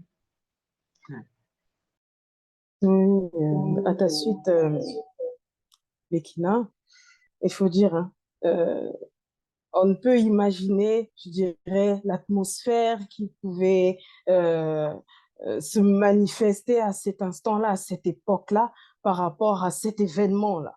faut dire ainsi. Et moi, je veux revenir aussi sur ce point concernant les phénix, oiseaux fabuleux. Faut dire, hein, j'ai compris en, en synthèse que demeurer fidèle au verbe de Loba donne vraiment accès à cette transformation-là, de fusion esprit, âme et corps. Je le dis surtout pour nous à cette époque qui sommes sur le chemin de la sanctification. Il faut vraiment qu'on en tienne compte, que ça existe réellement et que cette part nous est accordée lorsqu'on atteint, je dirais, le but fixé, comme ont vécu effectivement les phénix, oiseaux fabuleux qui sont restés fidèles à la première conscience de Moto qu'est son esprit. Ouais. Oui, à part pour ma... Vas-y, vas-y. Non, on Merci. y a trois- Oui, pour ma part, moi, je suis revenue un peu vers nous, en fait, par rapport à lorsque Moto et Moto, en fait, se sont cachés.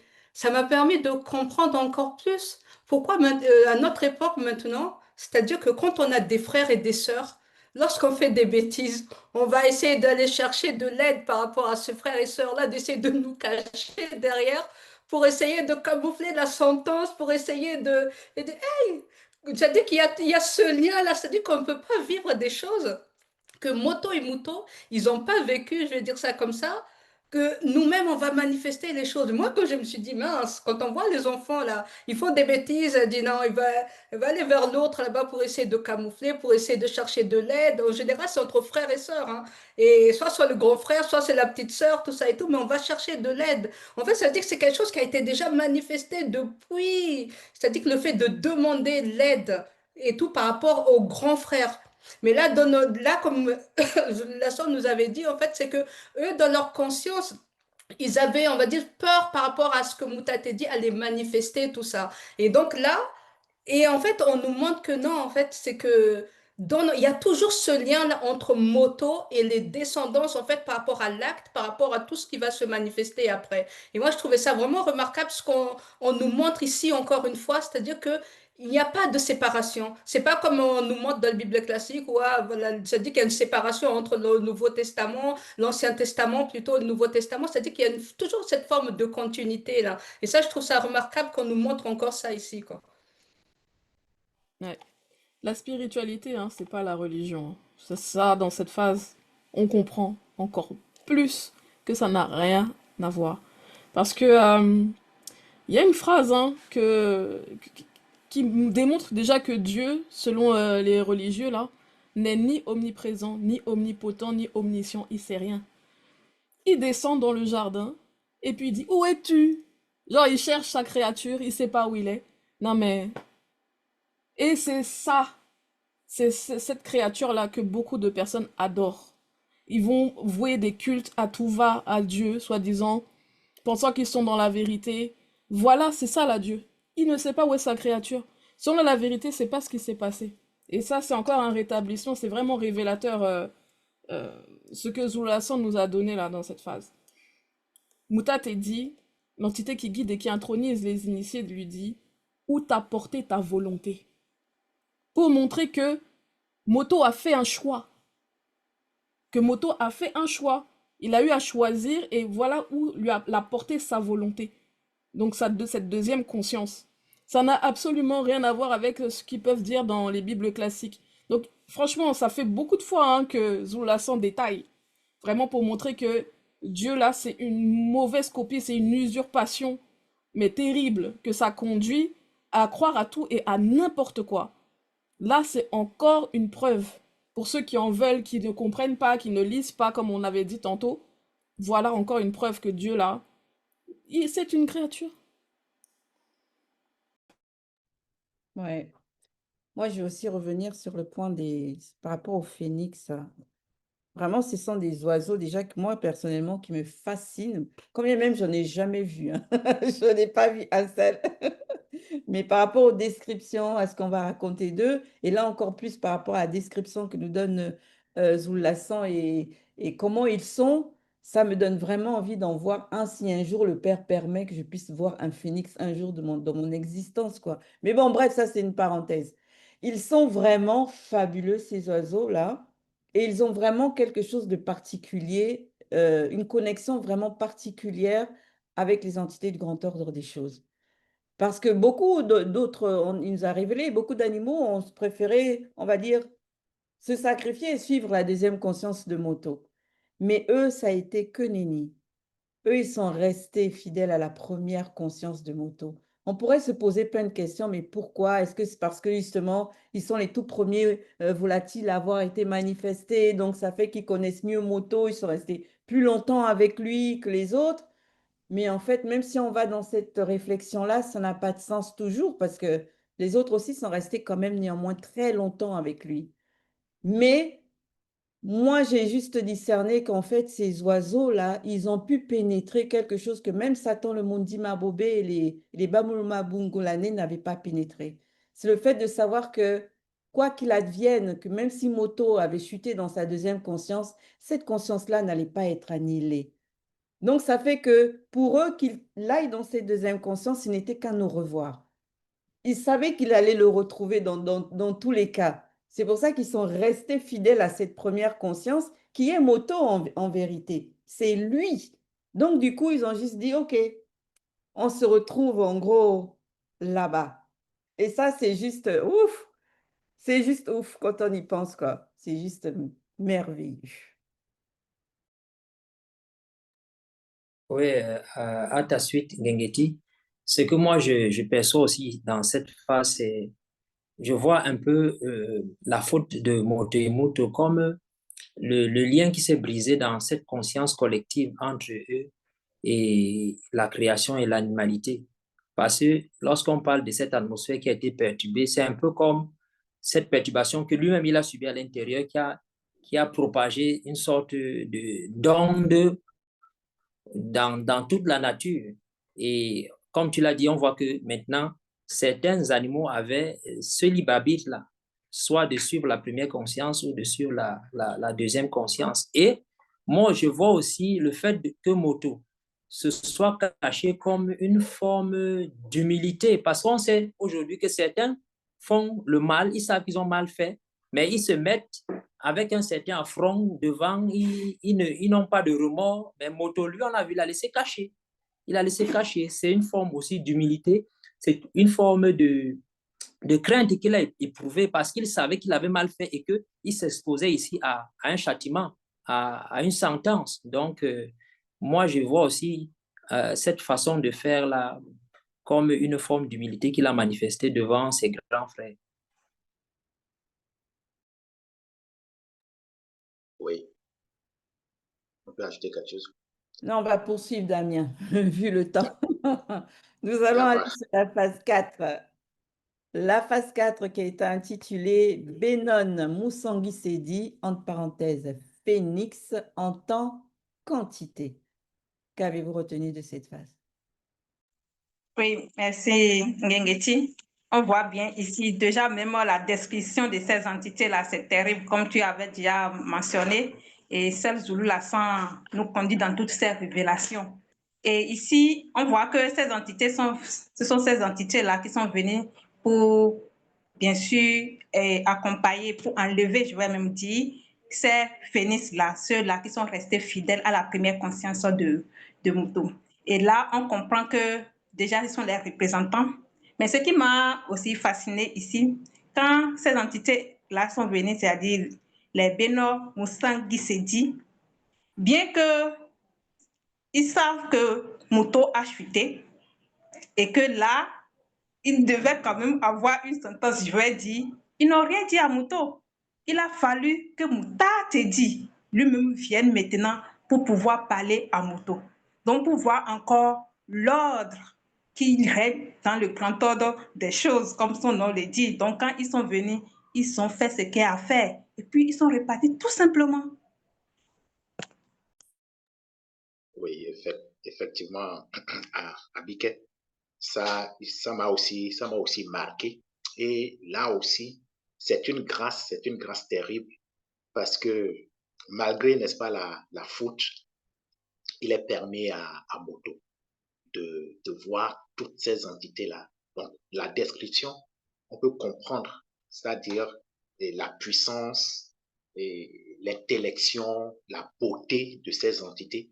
Et je me dis que tout cela, c'est-à-dire, bon, je vais dire ça peut effacer pratiquement tout ce qu'ils ont vécu entre-temps, même par rapport au monde occulte, tout ce qu'ils ont eu à voir. Donc, quand ils vont, n'est-ce pas, être en présence de ces entités-là, et ça, en fait, ça va leur manifester, n'est-ce pas, la paix, ça va leur manifester, n'est-ce pas, la quiétude, avant, n'est-ce pas, que Motat dit ne se manifeste pour leur demander, bon, qu'est-ce qui s'est passé? Donc, comme aussi par rapport aux enfants, quand l'enfant fait quelque chose, en même temps, donc, en fait, tu le rapproches pour le mettre à l'aise, pour que tout se passe bien. Donc, c'est vraiment une grâce aussi.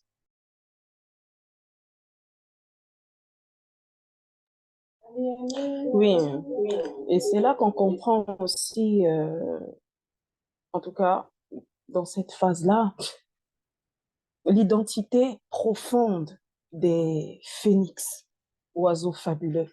Parce que là, dans l'enseignement, Zulu Lasson nous parle d'abord des oiseaux fabuleux, des phénix, qui ont été fidèles, qui sont restés fidèles à Moto, c'est-à-dire à la première conscience de Moto, et plus tard, il nous révèle encore l'identité maintenant des Benon, 5 Sedi, qui sont des entités à part entière. C'est puissant, hein? Ah, faut le dire, c'est puissant. C'est-à-dire qu'on comprend là derrière que les oiseaux phénix là qui ont été transportés, en fait, étaient assistés derrière. Ils n'étaient pas seuls. Vous voyez? Il y avait vraiment cette assistance-là pour les soutenir dans ce choix, dans ce libre arbitre, selon le grand ordre des choses qu'ils avaient pu manifester à cet instant-là. Et d'autre part, je comprends aussi que dans la manifestation de la miséricorde qui a été accordée à Moto, Mutatedi est resté impartial. Que c'était son frère qui était en face de lui, il est resté impartial pour permettre à Moto de manifester ce rachat plus tard. Et franchement, pour moi, cette phase-là, je dirais que c'est vraiment puissant, quoi. Il faut saisir réellement la manifestation de la grâce qui est accordée à cette époque, de comprendre cette phase-là, de comprendre cette époque-là pour pouvoir nous aussi, à notre tour, nous racheter. Tout simplement. Oui, moi, ce que j'ai beaucoup aimé ici aussi, lorsque toujours, moi, je voyais la manifestation, on va dire, de l'amour de Moto par rapport à sa femme. Lorsque Mutatedi avait posé la question, tout ça et tout, et lui, il va dire, en fait, par rapport, entre guillemets, la femme qu'on lui a donnée. Et Moto nous révèle qu'en fait, il a dit ça non pas pour qu'elle soit jugée, mais moi, je voyais ça comme néanmoins encore une demande de la manifestation de la miséricorde. C'est-à-dire que lui, il a posé par amour son acte. Mais néanmoins, maintenant, il manifeste encore une autre, on va dire, une autre demande. En tout cas, c'est comme ça que je l'avais vu. Une autre demande, on va dire, fait appel à la manifestation de la miséricorde pour qu'elle, néanmoins, elle ne soit toujours pas annihilée, en fait. C'est-à-dire que lui, il a posé son acte, mais néanmoins, il faut que ça soit validé par le grand ordre des choses. Et le fait que là, maintenant, ils manifestent encore cela, toujours dans cette conversation-là, c'est-à-dire que là, ils ont reconnu qu'ils ont manifesté des choses qu'il ne fallait pas. D'où l'importance de vraiment reconnaître ses torts pour que la manifestation de la grâce puisse se manifester aussi. Parce que si on ne manifeste pas même, on va dire, la repentance, ben, la manifestation de la grâce ne viendra pas. Mais le fait que là, maintenant, il continue dans la conversation et tout, de dire que voilà, que en fait, voilà, c'est elle, c'est toi qui me l'as donné, etc. C'est-à-dire que pour moi, il demandait toujours la manifestation de cet amour-là maintenant, mais qui vient du grand ordre des choses. Et moi, je voyais cet amour, mais vraiment, il aimait sa femme, quoi. Il voulait pas qu'elle soit annihilée, ça, c'est vraiment merveilleux. C'est-à-dire que ça, c'est un exemple de quoi on doit, on va dire, s'inspirer, je dis ça comme ça, quoique là, c'est une autre fréquence, je ne sais pas à notre époque si on peut manifester ce genre de choses, mais néanmoins que le bas par son web nous assiste afin de prendre exemple sur c'est quoi le véritable amour, quoi. Ouais. Moi, j'ai Oui, touché sur ce point, mais j'ai vu ça sous un autre angle. C'est-à-dire que moi, c'est vrai que Moto, beaucoup vont dire que ouais, il a dénoncé Moto et tout ça, mais on nous a révélé que c'est pas parce qu'il voulait justement que... 23 heures. C'est pas parce qu'il voulait se sauver lui. Parce que la plupart du temps, quand quelqu'un dénonce une autre personne, c'est parce qu'il veut dire, ah, il se sauve lui d'abord. Il pense d'abord à lui. Mais là, ce n'était pas le cas. Il voulait vraiment qu'elle soit épargnée. Mais maintenant, ça m'a fait penser à mais comment a-t-il réfléchi, ou du moins dans quelle réflexion il s'est plongé pour pouvoir justement trouver qu'en la dénonçant, c'était une manière de l'épargner. J'ai dit, waouh, c'est qu'il a vraiment percé, il a percé quelque chose, il a ouvert une porte que lui seul était capable d'ouvrir, quoi. Et c'est après que j'ai compris qu'en fait, en dénonçant l'acte que Muto avait posé, en gros, c'est comme s'il il l'innocentait. Il l'innocentait, il faisait voir qu'en gros, elle n'était pas consciente de l'acte qu'elle a eu à poser. Elle n'était pas consciente, elle n'avait pas l'intention de faire le mal. Elle n'était pas consciente non plus de tout ce que ça allait générer par la suite. Et de ce fait, comme nous, on sait que c'est tous les actes conscients qui sont portés au jugement. De cette manière-là, mais justement, si Moto, toi, se porte garant pour toi en disant que c'est elle, en gros. C'est elle, mais voilà, vu que normalement, c'est moi qui suis censée l'initier, c'est moi qui suis censée lui apporter la semence. Mais elle est allée prendre ça par quelqu'un d'autre et elle s'est fait duper. C'est pas trop de sa faute aussi. Donc, du coup, ben, comprendre. C'est pour ça que quand elle est venue, ben, moi, je m'en suis alimentée. En gros, il a amoindri la chose devant Moutatedi et c'est passé. Tu dis, mince, mais Moto, mais comme on dit, il était dans quelle sphère, lui, hein? C'est impressionnant. C'est vraiment impressionnant. Et c'est vrai, c'était pas à Moto non plus de venir l'initier. C'était mettre du désordre dans l'ordre des choses, quoi. C'est pas la femme d'initier l'homme, c'est l'homme d'initier la femme. Effectivement, Oui, Nanditi.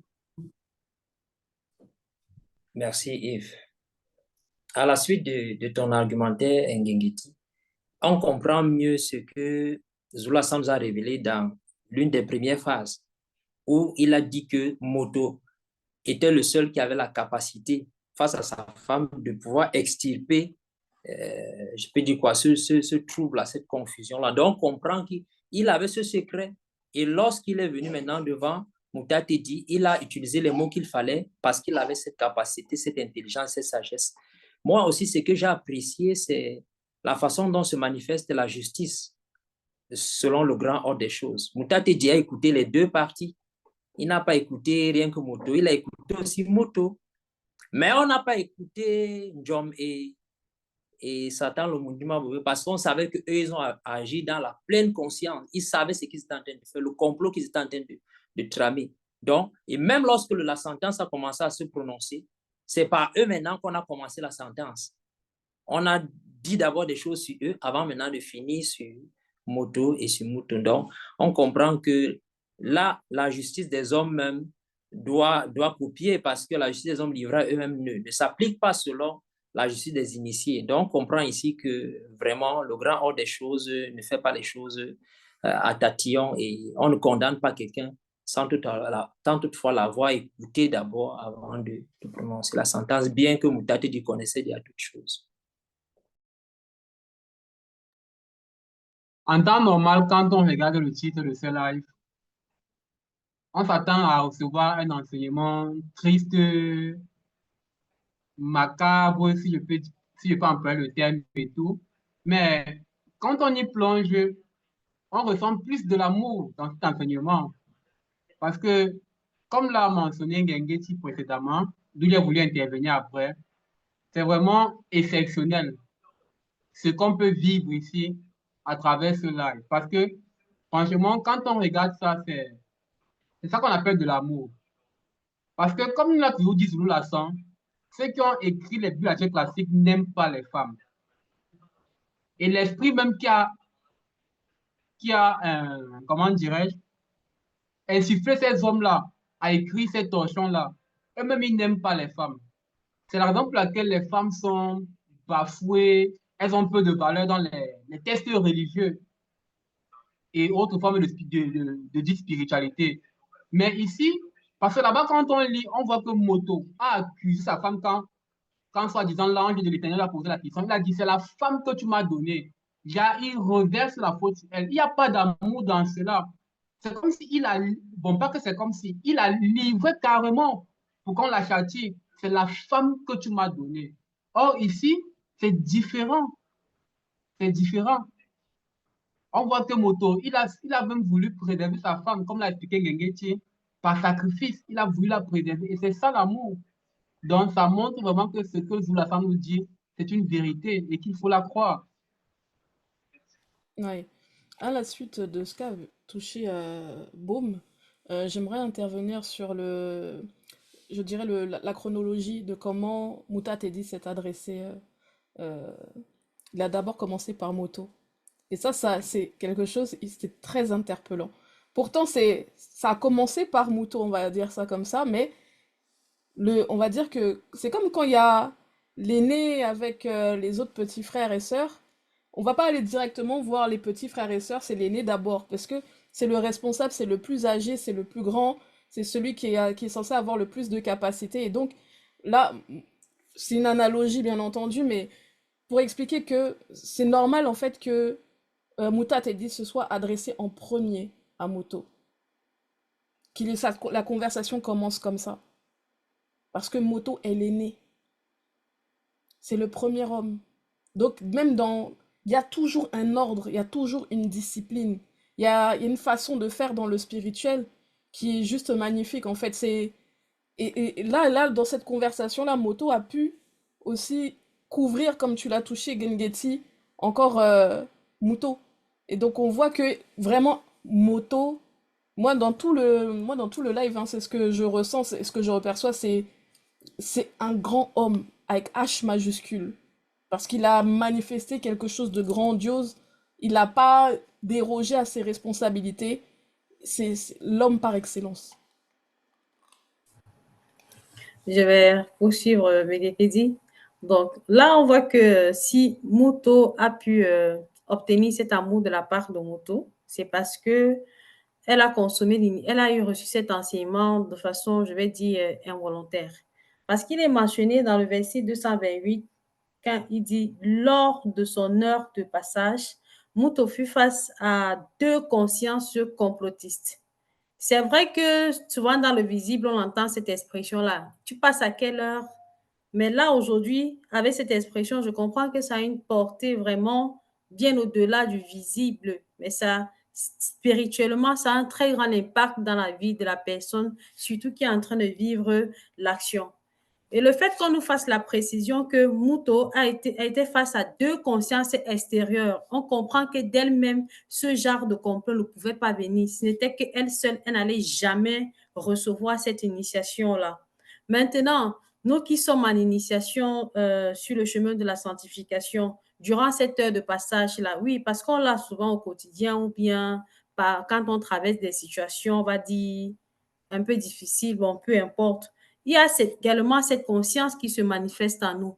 Mais sauf que parmi ces consciences-là, il y a une qui émane de notre propre volonté ou alors aussi de notre propre désir. Et l'autre conscience-là est inspirée par le monde occulte. En ce moment-là, il faudrait bien qu'on puisse faire usage des enseignements qu'on a reçus pour pouvoir alimenter cette conscience qui est issue du verbe de l'Oba et sortir vainqueur de la situation dans laquelle nous nous trouvons. C'est très important et révélateur ce que Muto nous fait savoir ici concernant l'heure de passage. Ok, nous allons poursuivre et cette fois-ci, on va jumeler les deux dernières phases en un seul tour, vu le temps qui nous est imparti. Donc, phase 5, Zoulassan l'a intitulée « Révélation sur les tuniques mystérieuses de peau ». Et la phase 6, c'est notre expulsion de Mondama Mouniengue, Jardin d'Éden. Qu'avez-vous retenu de ces deux phases?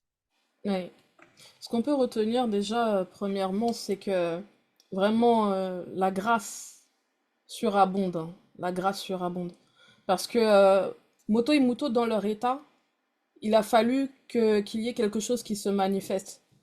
Et donc, Tété, par la manifestation de sa volonté, fit pour Moto et Muto donc des tuniques mystérieuses, des protections contre les éléments cosmiques.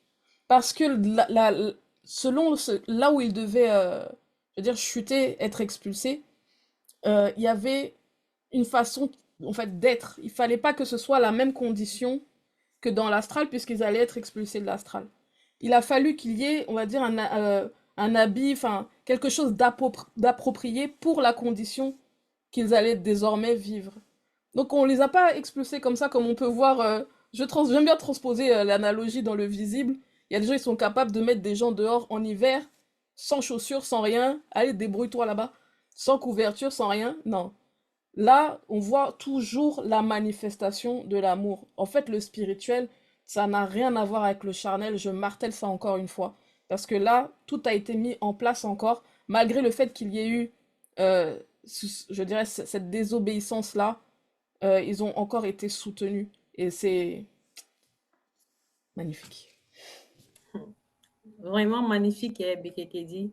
Ici, on fait encore mention du vêtement parce que c'est avec Zulu Sang qu'on comprend que le vêtement n'est pas seulement l'habit en tissu qu'on a connu dans la dimension du visible, mais le vêtement existe effectivement, que ce soit dans le plan spirituel, dans le plan astral et même dans le plan physique. Parlant du plan astral, bien avant la chute, on a bien vu que le vêtement du corps astral, c'était la manifestation de la gloire de l'esprit de Moto et c'était approprié à ce plan-là. Maintenant, au niveau maintenant du visible, comme mentionnait Bekekedi, il fallait aussi un vêtement approprié. Et c'est en cela qu'il nous a parlé de la tunique mystérieuse de la peau et qui n'a rien à voir avec la peau d'un animal. Et plusieurs fois, Mzoulou Lassan a déjà vraiment fait débris, un enseignement par rapport à cela. Donc, il nous explique encore totalement de cette anti-vérité. Il n'y a pas de rapport entre l'homme et l'animal, dans le sens où on peut retrouver les éléments de l'animal dans l'homme. Ça n'existe pas et ça n'existera jamais. Oui. Merci. Et pour... OK, merci. Et pour plus de précision, il faut rappeler qu'ici, nous sommes dans le plan, encore dans le visible, dans le plan astral et non dans le plan physique. Donc, ici, la tunique, les tuniques mystérieuses de peau, ici, ça n'a rien à voir encore avec la peau que nous portons actuellement, l'avatar. Et parce que ici, Zulasa nous a donné la révélation. Ils deviennent physiques, mais physiques ici avec rampé. Parce que en temps, bon, ah oui, en temps avant la chute, c'est l'âme qu'on voyait. Après que leur gloire a été enlevée, il y avait aussi l'âme. Donc le corps physique était enfermé dans l'âme. Mais cette fois-ci, maintenant, c'est l'âme qui se retrouve à l'intérieur du corps physique. Donc, on va voir maintenant le corps physique, mais dans un plan encore plus élevé. Et c'est par la suite maintenant, on va aborder ça dans la phase 6, qui vont se retrouver complètement dans l'avatar. Déjà, pour comprendre le mécanisme, avant qu'on en arrive à cet état de conscience de l'après-chute, il a fallu vraiment beaucoup de choses. Ça n'a rien à voir avec ce qui a été relaté dans les Bibles actuelles classiques où, franchement, ce n'est même pas la peine de chercher à comprendre quelque chose parce qu'il n'y avait rien même. Mais ici, les détails, les précisions qui s'y trouvent là, franchement, c'est terrible. Oui, et c'est là qu'on comprend bien hein, que la spiritualité est réellement et véritablement une question de race. Ah, moi, cette phase-là, hein, la phase 5, là, il faut dire, hein, j'ai ressenti l'humilité que Moto a manifestée. On a détaillé, Zulu Lassan nous le dit clairement, constamment, que Moto est de base une entité à part entière. Il est l'homme grand H, surtout dans cette réalité du visible. Mais on remarque que malgré cette muabilité-là, cette chute-là, malgré le fait qu'il ait soutenu Moto dans cette quête-là de l'enseignement qu'il ne fallait pas recevoir à cet instant-là, il faut le dire, il est resté fidèle, il a manifesté cette humilité-là, ce dépouillement. Et Moto s'est dépouillé. Il s'est dépouillé. Et dans ce dépouillement-là, l'humilité qu'il a présentée, il faut le dire, il est resté fidèle à Loba. Fidèle par le biais de la rédemption pour recevoir par la suite la grâce purificatrice. Honnêtement, il faut le dire, hein, c'est terrible. Moi, je tire ma révérence à Moto par rapport à cet acte-là dans cette phase 6. Il faut le dire ainsi. Merci. Il n'y a rien de plus humiliant que de battre quelqu'un à son propre jeu. C'est-à-dire, Zulu Lasson arrive, il se manifeste dans ce passé qui est notre présent, et apprend à ceux qui ont écrit cette Bible à lire même leur propre Bible. Dans Job 10:11, Job s'exprime, il dit, tu m'as revêtu de peau et de chair, tu m'as tissé d'os et de nerfs. Dans la Bible actuelle classique, tu m'as revêtu de peau et de chair. Donc, Job ici, il parle de la peau et de la chair comme un vêtement dont il a été revêtu. Mais ils ont lu et ils n'ont rien compris comment l'accoutumer. Il faut que Zulu Lasson vienne leur apprendre B-A-B-A.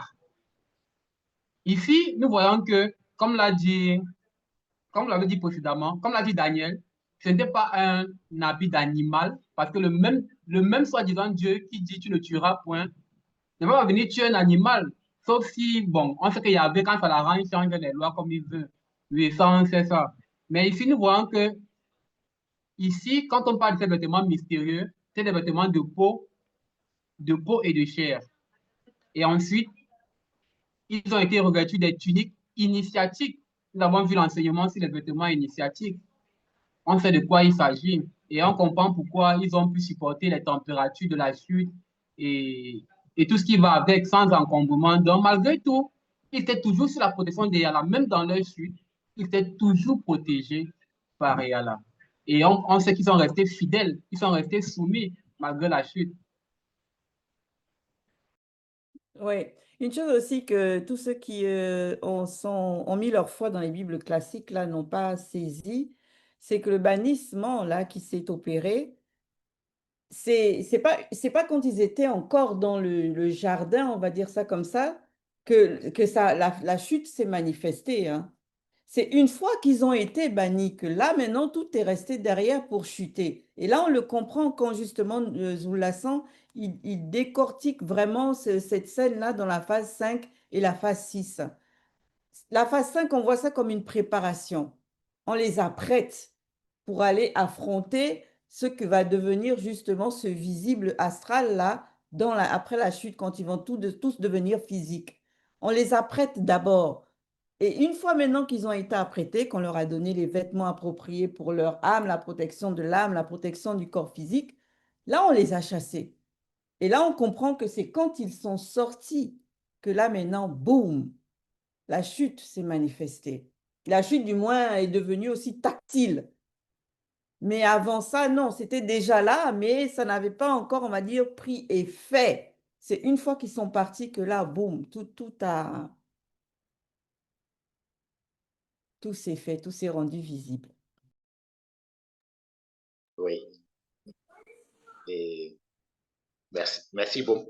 Et effectivement, c'était, comme tu l'as dit, Ngingeti, c'était vraiment une préparation pour, n'est-ce pas, les présenter dans le physique, pour qu'ils se manifestent dans le physique. Et là, quand ils vont se manifester, c'est-à-dire, on ne pourra même pas voir une seule porte d'entrée.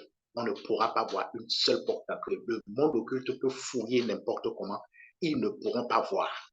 Et en même temps, et Mouta te dit que, en fait, tout cela, pour faire venir dans le visible, c'est toujours pour le bien, n'est-ce pas, de Moto et de Moto. Donc, les entités du grand ordre des choses sont là toujours pour le bien, n'est-ce pas, de ceux du peuple connu. Et la phrase que Zulu Lasson, n'est-ce pas, sur laquelle il a insisté, c'est « mais cela ne se peut ». Oui, mais cela ne se peut. Et c'est aussi une onde de choc jusqu'à aujourd'hui, c'est-à-dire par rapport au peuple noir, cela ne se peut que le peuple noir soit abandonné. La preuve, le libérateur, il est là. C'est-à-dire, cela ne se peut. Maintenant, c'est-à-dire, pourquoi choisir l'ignorance alors que la connaissance se déverse en cette époque? En fait, c'est là, n'est-ce pas, la question. Pourquoi chercher à rester, n'est-ce pas, sous l'influence, n'est-ce pas, du monde, alors que le libérateur, il est là? Donc, écoutez cette phrase-là, il ne se peut. C'est très important.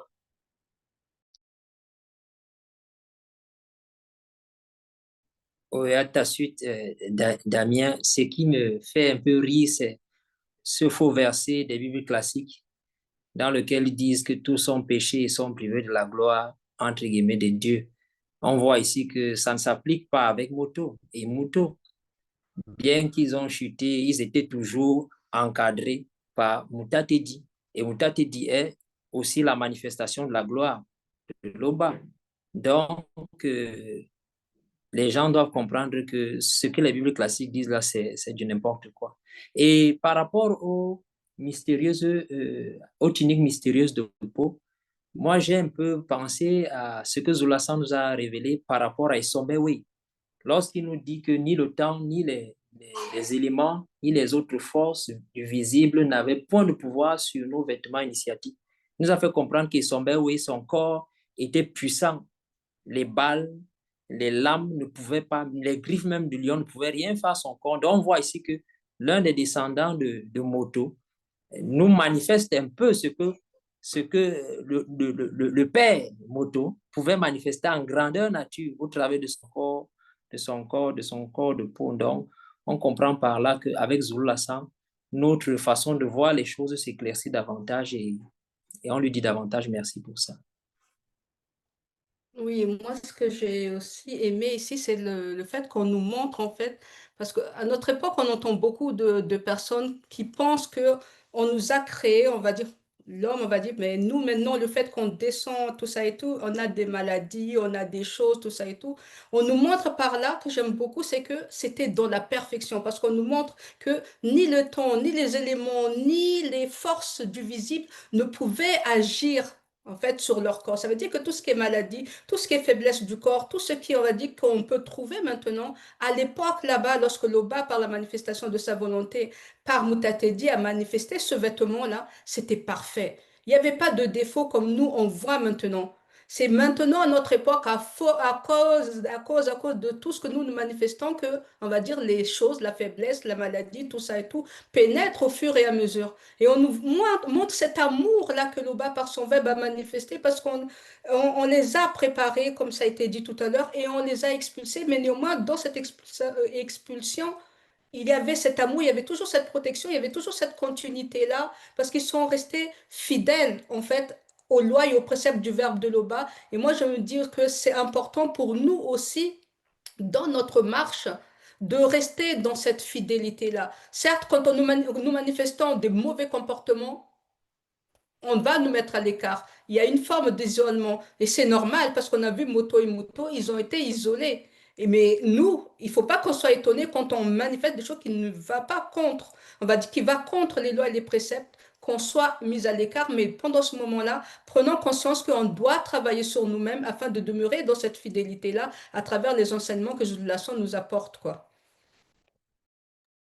Ok, donc merci à tous pour vos participations à ce débrief par rapport au TikTok Live que Zoulasan nous a présenté sur les mystères du bannissement.